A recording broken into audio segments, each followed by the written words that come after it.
Greetings, fellow science fiction fans. I'm Doug. I wrote the following work under the pen name R.G. Taark. Today we are going to read The Guardsman, Book 1, Honor of the Fallen. This is episode number 5, chapters 11 through 13. Please do drop that like, hit the subscribe, and positively comment. The feedback helps out a lot. Greatly appreciated. If there's anything you'd like to say, we'd love to hear it. If you like this story, there is a link at the bottom in the description for the full book. So, for now, please sit back, relax, and enjoy. The Guardsman, Book 1, Honor of the Fallen, Episode 5, Chapters 11 through 13. Chapter 11. John retrieved his comm, the remainder of his personal equipment, and mission funds from his hidden stash site many levels above Quadir's warehouse, in the supposedly abandoned tower. Dead tired, hungry, and even thirstier, John worked through the fatigue to find water and food. John sprang for the first for-hire air car he saw, which was headed away from the run-down industrial and warehouse district. The driver had almost passed him, probably assuming he was just some vagrant at a tram stop, until he saw the flap of currency in both John's hands. After he stopped, the driver asked suspiciously, "Where are you headed, buddy?" John flopped bonelessly into the seat. 100 credits for stopping, thanks. When the half-week's wages disappeared and the vehicle lifted from the tram stop, John still had not figured out where he needed to go. The driver asked again, "Where to?" John admitted, "I have no idea. This is not my neighborhood. I've finished my business that took me here. I need something to eat and drink and a one-use for hire terminal shop." The hired driver casually intoned, "You got it, buddy. Mind if we travel for a little while? There is not much around here. I was just taking a shortcut. I hadn't planned to stop." Exhausted, John answered honestly, "Not at all. You were pointing in the direction I needed to go, so I flagged you down." The private cabbie said, "Fair enough. I'll take your money for the fare." John did not bother turning on his comm. He did not want to listen to the fat man or his pointless messages telling him how many times he was fired. John looked around. The sun had settled on the horizon, and they were out of the blight section and near his neighborhood. "Driver, how long have we been here?" "We were nowhere near here." The driver offered, "I asked you where you wanted to go, and you gave me the building number. I just punched you into the navigation and followed the blips." John admitted, "I told you where I needed to go. I do not remember doing that." The driver suggested, "Well then, I guess you talk in your sleep because you answered me clear as day. I thought you were just resting your eyes, as clear as you answered." John frowned and looked around. A few 100 kilometers in a skimmer was not going to be cheap. They sat down on a public dock and exchanged payment, which, as he suspected, was not cheap. His initial payment was almost 3 weeks' pay. As the vehicle lifted leaving him, John realized he was heavily armed and above multiple security cordons in his building. He groaned at the momentarily forgotten, but now pending security hassles. His scabbed and ripped palms had started to close, but the shaking in his hands from fatigue, moderate exposure, and lack of nutrients was becoming annoying. Out of habit, he pulled out his identification card and did not bother putting away the private inspector badge when that came out in front of his identity card too. On entering the doors, all the alarms sounded, and as security approached, they only spent a momentary glance at his inspector's badge and waved John through. He was too tired to protest his good luck as he wandered into the halls.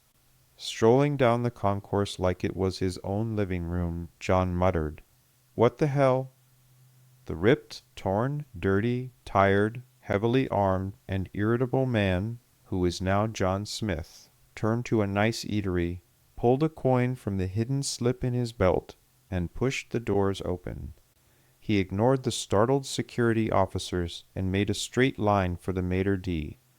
He began without preamble. "I need some food and drink, for one, to go."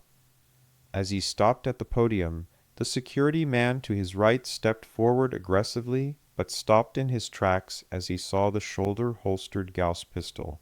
When the overcoat flapped open, John was so tired he was forgetting his new place in the world, where he was no longer authorized to act with impunity. John met the man's eyes levelly. His fingertips tingled in eager anticipation until the other man took a step back. Raising his right hand, a silver coin cascaded down and up and back down the outside of John's fingers. Clearly it was an Imperial 1,000-credit coin.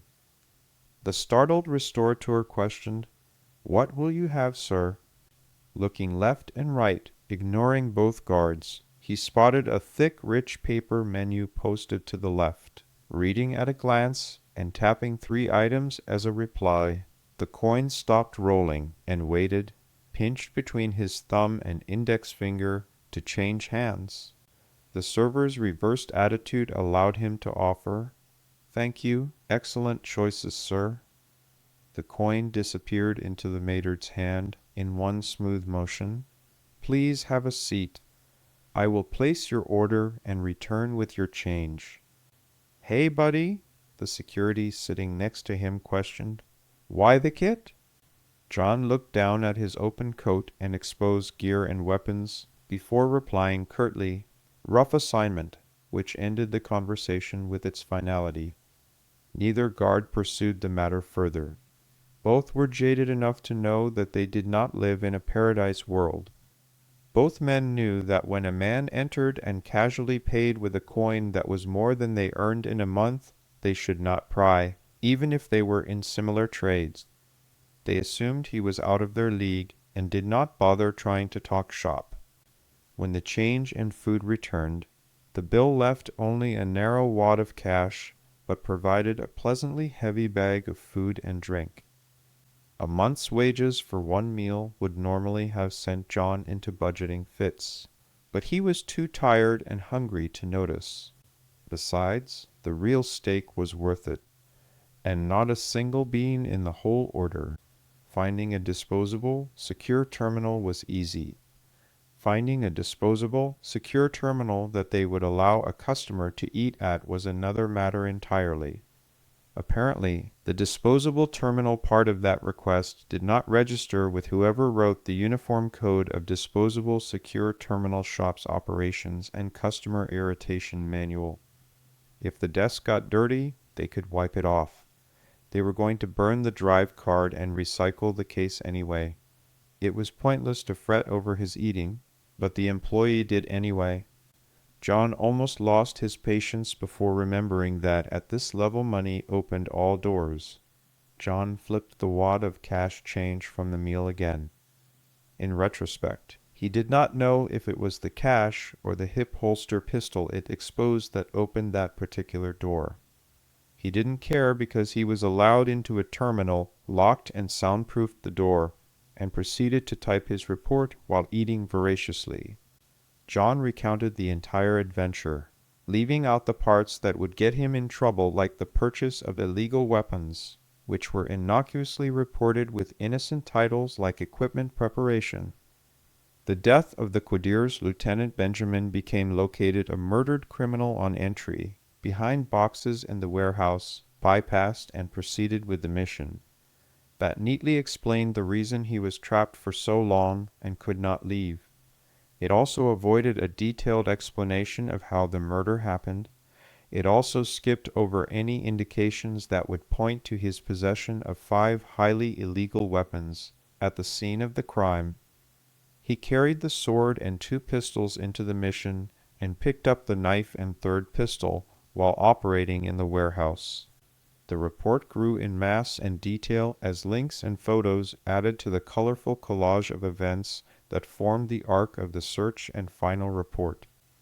The range of the report went from the basic libraries, public files, and record searches to the underbelly of the raging dirt side club scene that John had discovered Quadir was known to visit.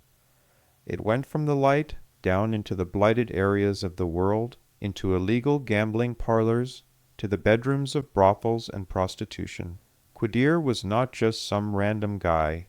He turned out to be a regional boss for a major crime syndicate, and his scope and range of activities were significant.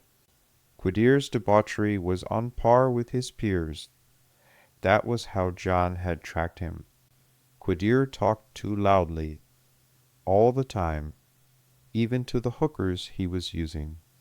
Quadir's blurted statements about the big deal tomorrow, which he had made to a whole gambling den, had allowed John to follow him to the warehouse address. It was just about as stupid a thing John had ever heard as the woman recounted everything he said in detail.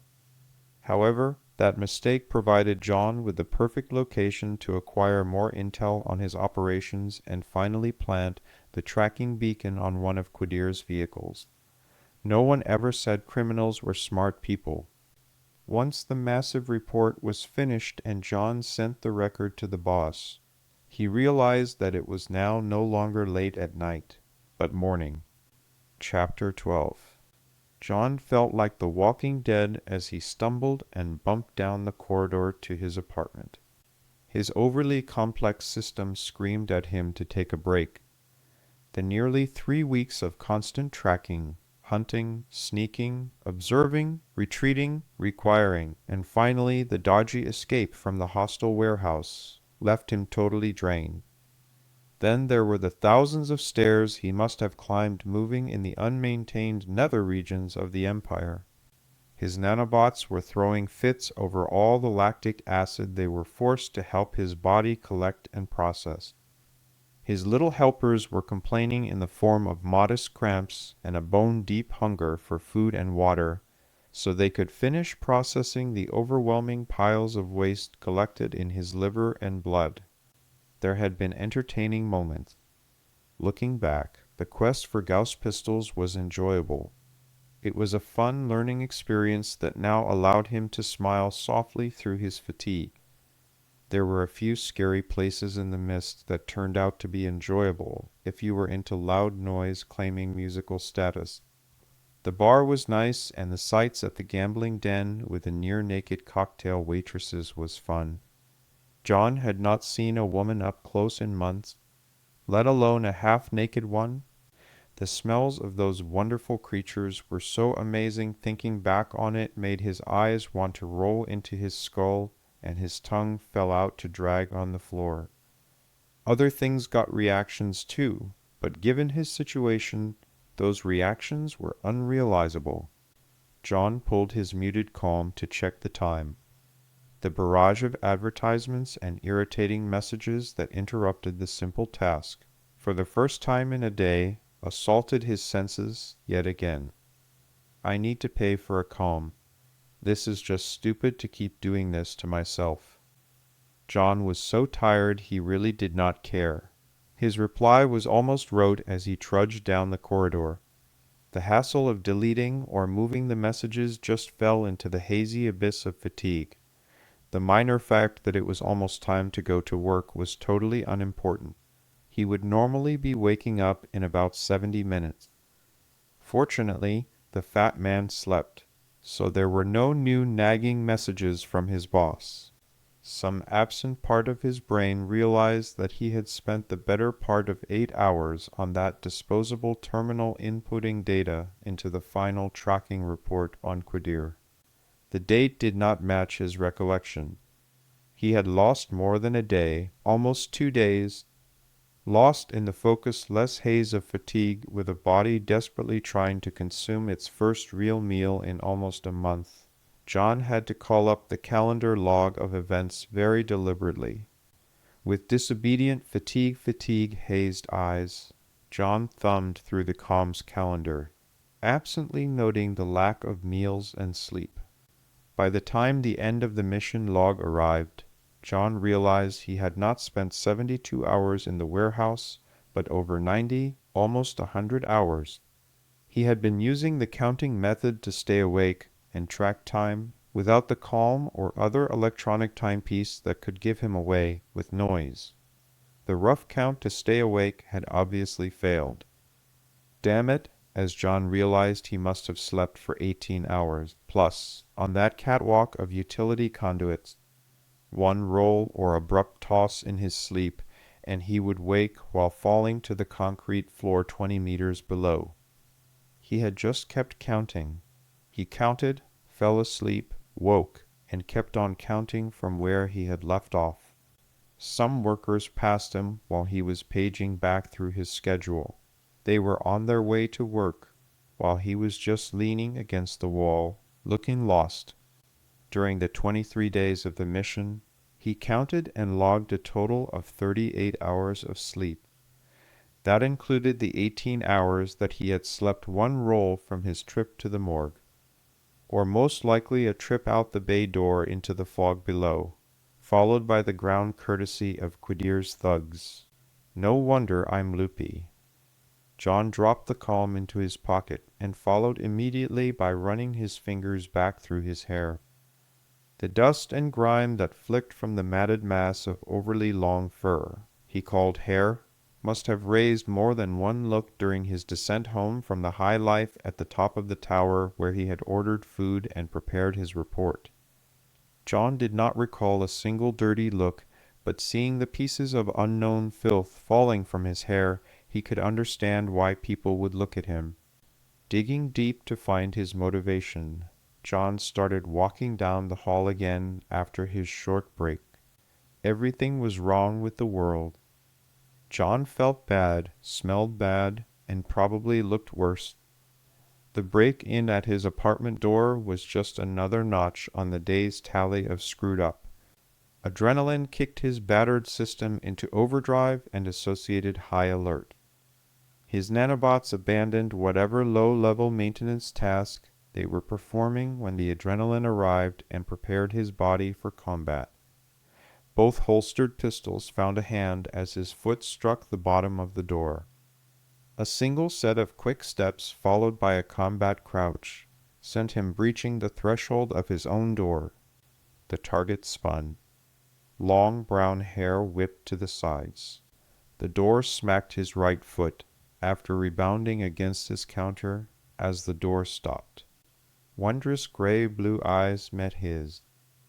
Gods below Samson, you scared the life out of me. He snapped. What are you doing here? The question came out harsher than he had intended. She sounded hurt. I'm sorry. I wanted to see you. She was on the verge of tears when Samson kicked the door closed behind him. His pistols smoothly found their way back to their holsters. He removed a simple empty plastic bottle from the counter behind the door, placed it over the L handle of the door, and propped the bottle back against the door jamb. The bottle would fall, clattering and bouncing on the floor, if anyone jostled his door when he was not looking. He started popping straps on his gear and dropped his overcoat, unceremoniously in the middle of the kitchenette floor, the same floor space that doubled as an entry and foyer. His hands twisted while the thick grubby coat fell. It thumped to the floor, and with the weight finally gone, he realized how filthy it must be. He went immediately back to the snaps and clips on his weapons. Frustrated, he corrected, That's not what I meant, and you know it. It is dangerous for you here. Persephone, you need to go home. The sword thumped to the folding table, followed closely by the first, then second holstered Gauss pistols, and then the loose weapons and minor equipment. The new pistol and knife joined the collection unceremoniously on top of the tangled harnesses and holsters.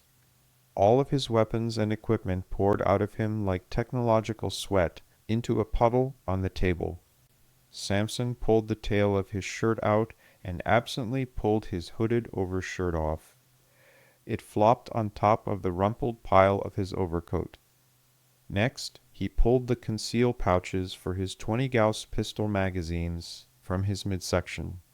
Persephone frowned and her brow pinched together as she watched the armory pour onto the table and dirty clothes collect on the floor. She said absently, while more equipment was pushed together in a consolidated pile against the wall, "I can't go home." Irritated, he responded, "Persephone." Samson paused with a sigh. "What do you mean you can't go home?" She stated the obvious. "Well, I snuck out. I spent all night looking for this place. I just got here a few minutes ago. Besides, if I go home, I will be in trouble, and I still won't have seen you." With a sigh of acceptance, the words escaped, "Persephone, you are going to be the death of me." Her unnaturally pretty face scrunched, and she snapped, "I don't think so, Samson. I think you are already dead because you sure do stink like you are dead. I thought you would smell better out of those ratty clothes, but it is like you are letting more stink out now than you were before."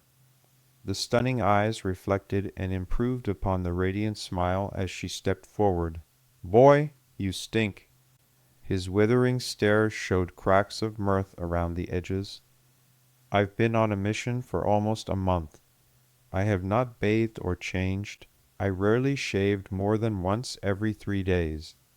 I've been everywhere from the mists to the top of the world, to the high class, to the blighted, toxic, abandoned industrial mess southwest of here."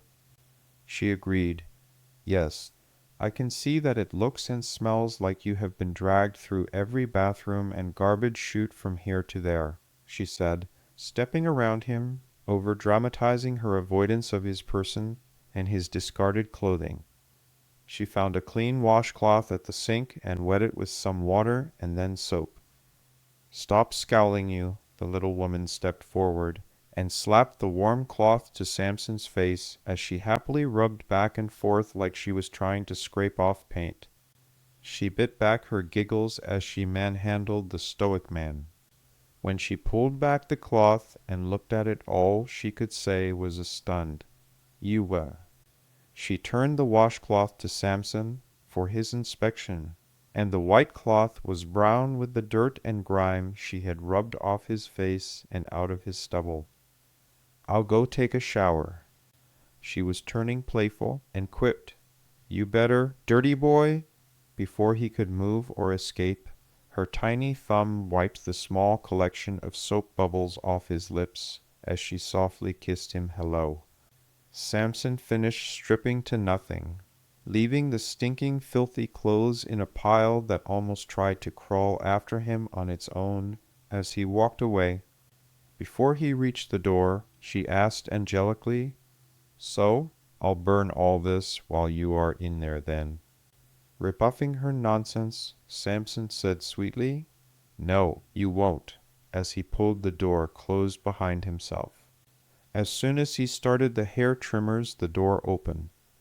He was turning to look at the disturbance when her hand slapped his bottom hard. "So, since when do we close doors?" he offered. "Since I'm trying to be polite and contain my stink." Samson made the first swipe with the trimmers, reducing the mass of fur by half.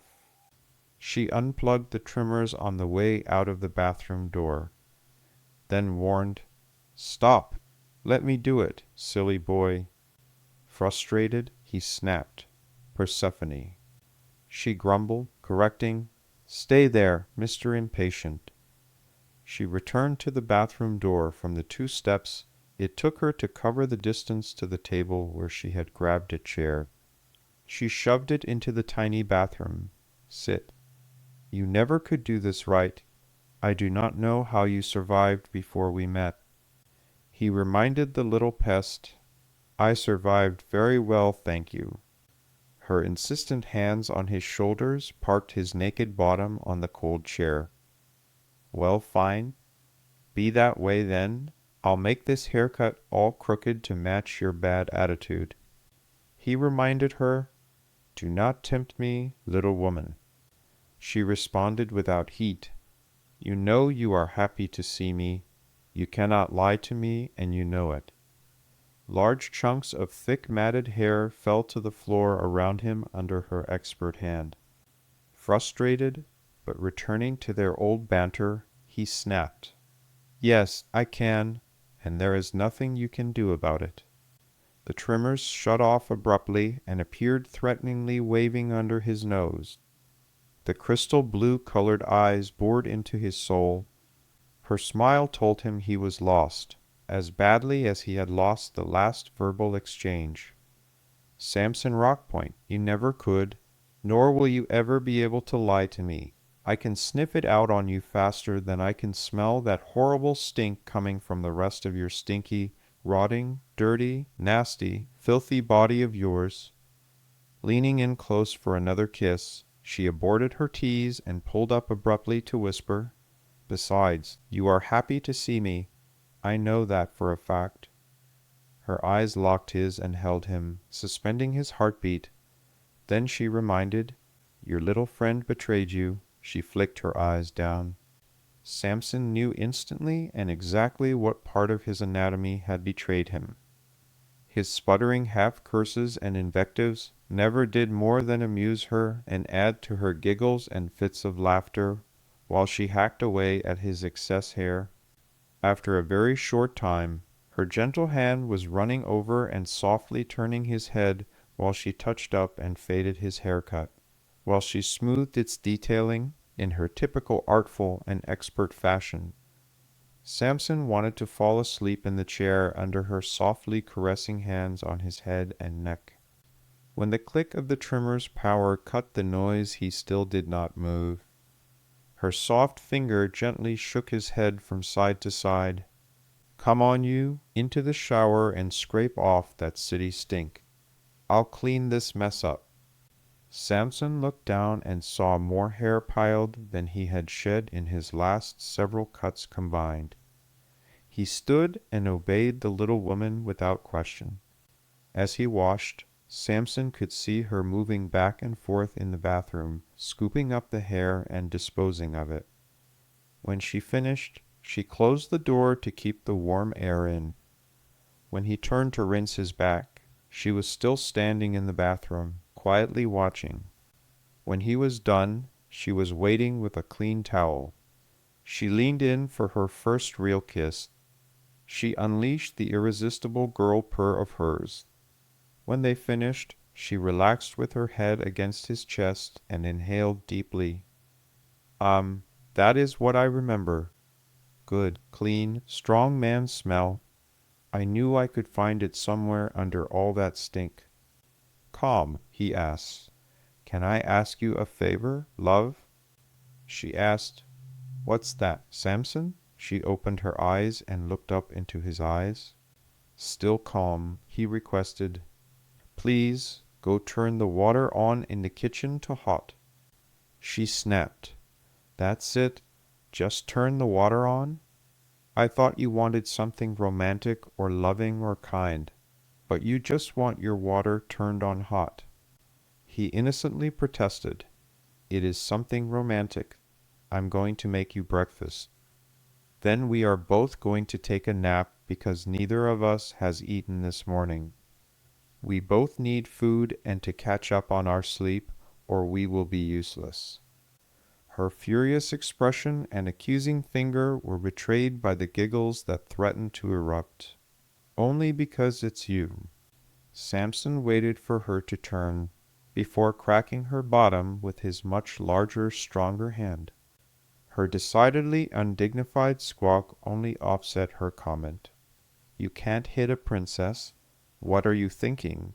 You are a crass barbarian man." Playing along with her corporate royalty fiction, he teased, "I would never hit a princess. All I did was give you a little gentle motivation because you were taking too long, and you were blocking the door." All Persephone could sputter was, "What?"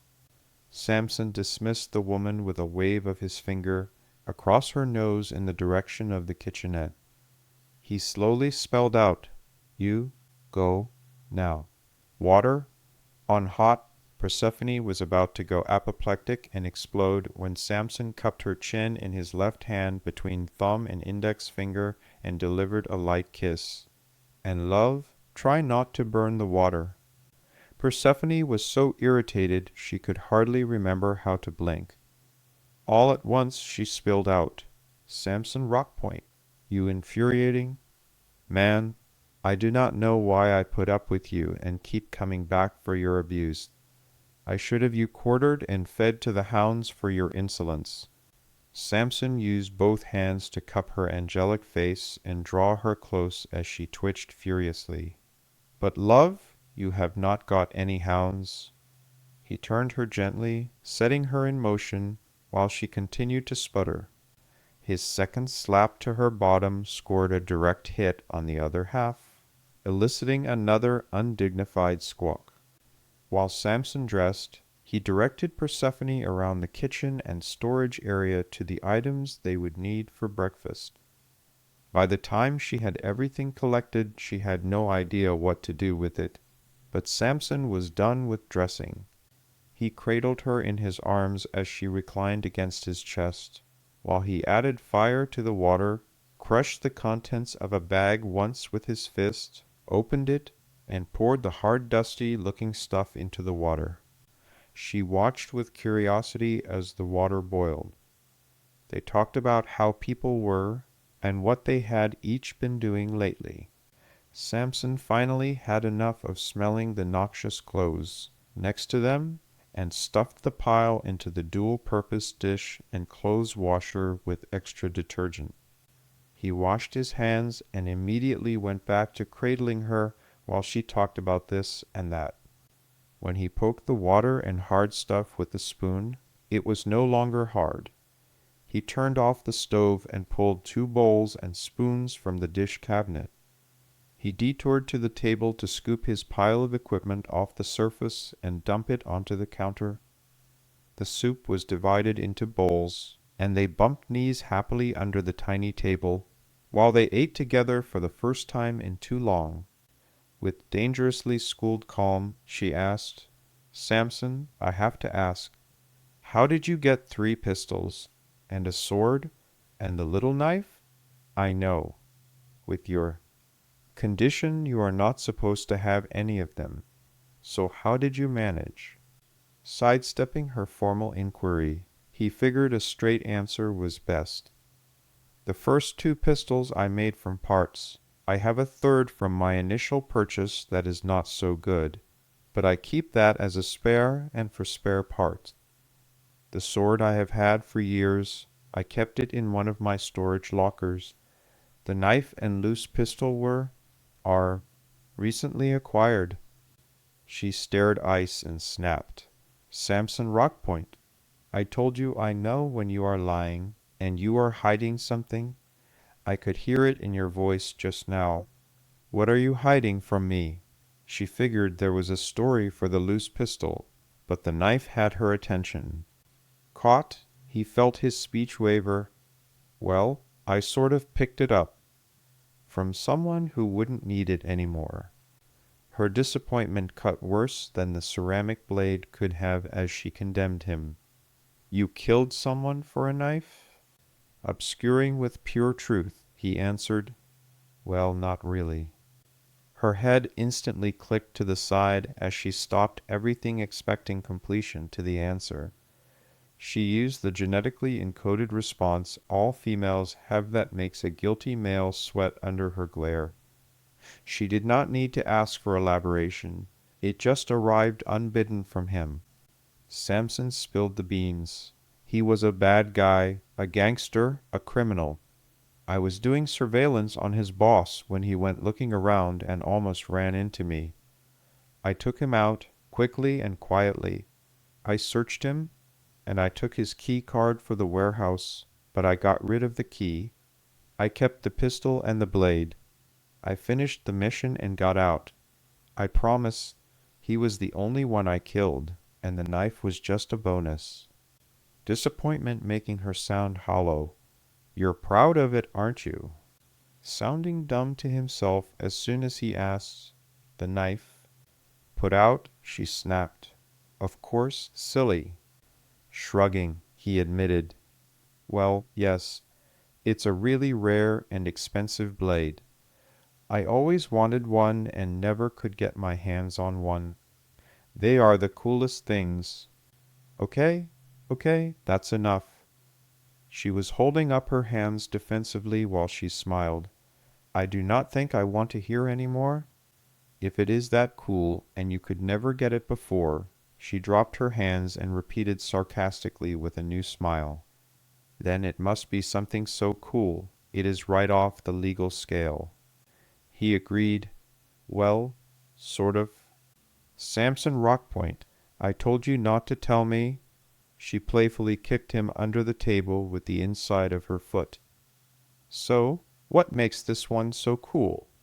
He babbled something about how they technically did not have a legal system. It was more a system of publicly recorded redress and responses. Nothing like old Earth's corrupt governmental systems. She just scowled, arched a brow, and remained silent, demanding he stop equivocating and answer her question. He spilled again. Well, first of all, it is ceramic, not a bit of steel or ferrous metal in it. By the time Samson finished babbling about the pros and cons, advantages, care, and maintenance, its use with possible applications, and spilled his general enthusiasm in his coolest toy in the world speech, both had finished their soup. She halted him with a sigh and his name. Samson, I just have one question before we take our nap. He patiently asked, What is that love? She demanded, Do you get this excited when you talk about me? Samson's jaw worked uselessly as his pathetically small male brain struggled to keep up with the RPMs that Persephone was putting out while she ran circles around him. She giggled at her small victory and then captured his hands from across the table. Finally, she dragged the much larger, but totally compliant and confused man to the tiny bed for their nap. Chapter 13. The dinner was going to be enormously expensive, perhaps ruinously so. Persephone did not really eat much, but there was absolutely no wilt on her salad. The soup looked to have fresh vegetables, carrots, tomatoes, potatoes in some dark broth. Her meat, broccoli and cheese, and potato side order was making Samson's hand shake as he mentally tallied the bill. Even with massive farms outside the city, with all the people living on the planet, perfectly fresh vegetables were outrageously expensive. Never mind what the parasites were stuffing in their noise holes, how the girl had managed to talk him into taking 8 parasites, not a friend, but EIGHT random people he had never met before that evening, was baffling. The foolishness of the idea rested squarely on his shoulders. There was no ducking the fact that she had weaseled an open-ended arrangement out of him while he was not suspecting it. She informed him of her intended guests, started making arrangements, and then told him where she wanted to go. She swindled him again. When he realized what she wanted, Samson had sat up in bed so fast that he almost knocked Persephone out and onto the floor after their nap. So here I am, escorting the princess and her court, and all with little me tagging along for the ride. And where does she take us? To the mists and the filthy underworld she was so fascinated with. Of course, I could not keep my big mouth shut about that last assignment. Once I started prattling on about that silly knife, she just kept me rolling. Her nap-time story consisted of places as well as events, and she picked one of those places where she wanted to go as her open-ended hook. I'm so dumb I could kick myself. Persephone stole a drink of water from Samson's glass and leaned over, using her quietly polite I'm sorry voice. You're not still mad at me, are you? Seriously, Samson stated. No, I'm mad at myself. I was not paying attention, and you talked me into much more than I ever intended. Keeping her tone level and polite, so as not to draw attention from their fellows at the table.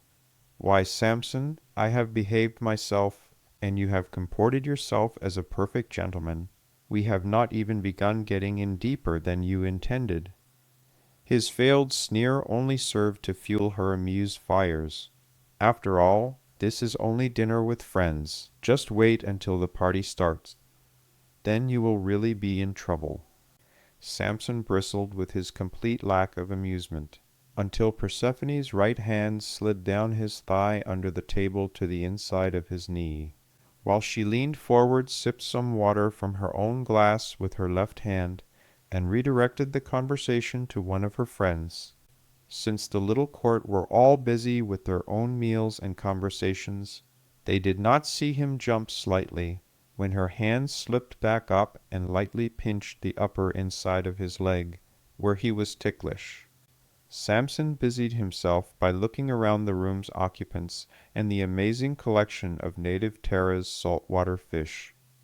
The place had no windows. However, the multitude of aquariums that housed the soft blue lighting added the wonderful nebulous, sub-oceanic feel to the restaurant that was absolutely stunning, and all while it was locked in the twilight mists. The place was part of a substantial entertainment, lodging, and bar complex, nestled under the legs of one of the city's multitude of towers.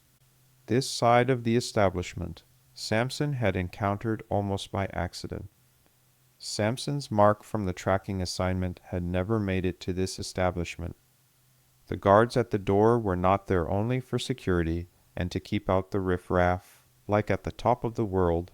They also served the dual additional purposes of verifying the ability to pay before order, and keeping patrons and so no one skipped on the substantial bill. She spoke. "Stop poking at it and looking around uselessly." Persephone's voice drew Samson out of his ground scan and security-induced haze. "They have plenty of security at the door. We will know if there is a problem." Samson poked at his cooling meal. She prompted conversationally, "It is actually quite good. It is not up to home cooking, but everything seems fresh, and the meat is beef, not some substitute or vegetable product." Samson chaffed slightly at Persephone's idea of home cooking, but began to consume the excellent meal. The restaurant's menu was short, but that probably allowed the quality to reach a higher level than it could have dealing with dozens of different fancy dishes. Satisfied that he would finish his meal, Persephone turned back to her garish collection of this week's friends. They had automatically arrayed themselves by some arcane order of importance or pecking order known only to themselves. Samson really did not care about how that had all happened, just that it had, and they were staying out of his way. They had been quite perturbed when he had taken the end seat, next to Persephone. He had shunned complaints with a lazy left index finger dismissal, sending the pack to the other end of the table. Complaints had ended when his right hand pulled the hip-holstered, military-grade pistol and set it on the table to the right of his place setting. With his right wrist on the table, he leaned back, pointing at the door. His hard glance at the gaggle told them both that he was intractable and was going to watch the door, even if it included using their hold and bloodied corpses as footrests. They took the hint eventually and worked themselves counterclockwise back around the table, being sure to keep Samson's line of fire open. With no corpses under the table and no one to their right, Persephone and Samson had plenty of legroom. The rest were a little cramped, but he did not care. Persephone checked to her right and saw Samson starting to enjoy his meal. This was his second real meal and first real dining experience in months. The last good food he had consumed was while assembling that horribly tedious report less than 24 hours before. His body was in better shape after eating twice and sleeping during the morning and afternoon, but he was still craving all manner of foods. Worlds that closely matched old Earth's gravity, time, and temperature standards were generally reserved and jealously guarded by the most powerful corporate empires. Perfect 24-hour clocks kept things convenient. Calendar seasons were not particularly important on a city world. They were, however, fatally important on agricultural worlds. But commercial and industrial city worlds only had to worry about the human biorhythms of their employees. House Kroinos was no different from other mega-corporations in their reservation and possession of this world. Samson was not complaining. He got to share in the luxury by calling this world home, and he did not have to worry about planting season. His body was thanking him that he had been able to sleep a full 14 hours before Persephone had tricked him into this errand. Samson neared completion of this meal and looked at the other diners at the table.